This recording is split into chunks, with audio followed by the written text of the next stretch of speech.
Guys, welcome back to my channel, and in today's video we're going to be talking about some of the features I feel you as a creator needs to take note of when it comes to using iOS 16. If you're not using an iPhone, maybe it's high time to stop, go and get an iPhone and come back and watch this video. And if you've not upgraded to iOS 16, what are you waiting for? I'm sure you must have seen how exactly you can customize your lock screen. Yeah, customizing your lock screen is part of it, but there are a whole lot of changes that iOS 16 brought with it.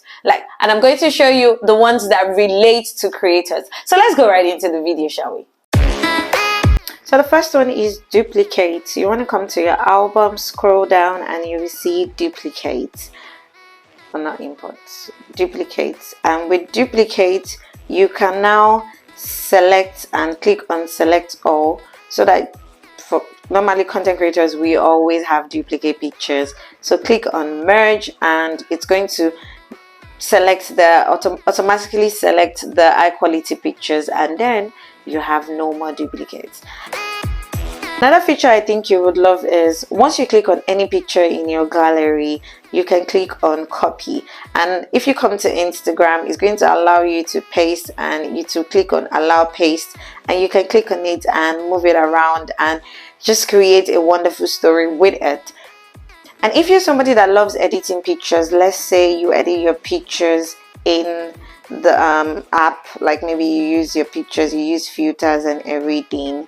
And another feature you want to do is you can click on copy edit, go to the next picture and click on paste edits. So whatever edits you've done on this picture, it also shows the same edit on other pictures. If you're someone that uses Safari a lot like me, I currently have 24 tabs and you're always looking for apps, you can now pin tabs with iOS 16. So you long press on the tab and click on pin tab and it's already here. You can pin as many tabs as you want if you want to. Then also you can also now arrange your tabs by title or by the website. Another feature I feel you find useful as a creative is the email reminder. So if you use mailboxes, you can just swipe to the left and click on reminder, so you can tell it to remind you 1 hour tomorrow or later.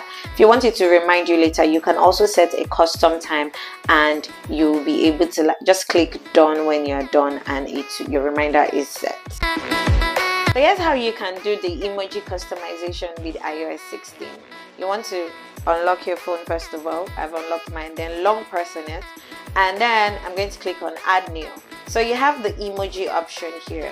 You can select up to 6 emojis. So I'm going to select my commonly used emoji, the laughing one, the eyes, the dance, and the love, and probably I'm always happy.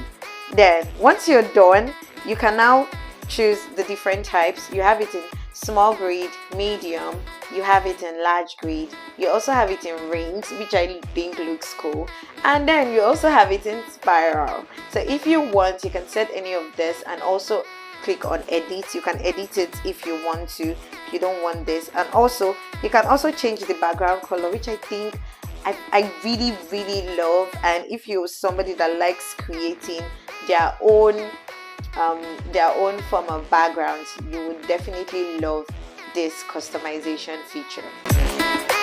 So if you're someone that really doesn't like putting one picture, or you like changing your wallpaper, you want to use the photo shuffle option. So I'm going to select just pictures manually from my favorite, so that it's going to shuffle, and click on add. So it's going to shuffle. So you can also swipe to see you can pinch to crop if you want to. If you don't want to crop it, you can pinch to crop, and you can also select how you want it to, the pictures that you want to show. Once you come here, you can select how you want it to show. If you want the depth effect, if you want it daily, if you want it hourly, if you want it on tap. So let's click on add and let me show you how exactly this works. So once you tap on it, you have a photo option. Hey guys, there you go. I hope I've been able to convince you and not confuse you to upgrade your phone to an iPhone if you don't use an iPhone, and to take note of these features when it comes to using iOS 16. Which one is your favorite so far? Let me know in the comment section, and I'll see you guys in the next video. Bye!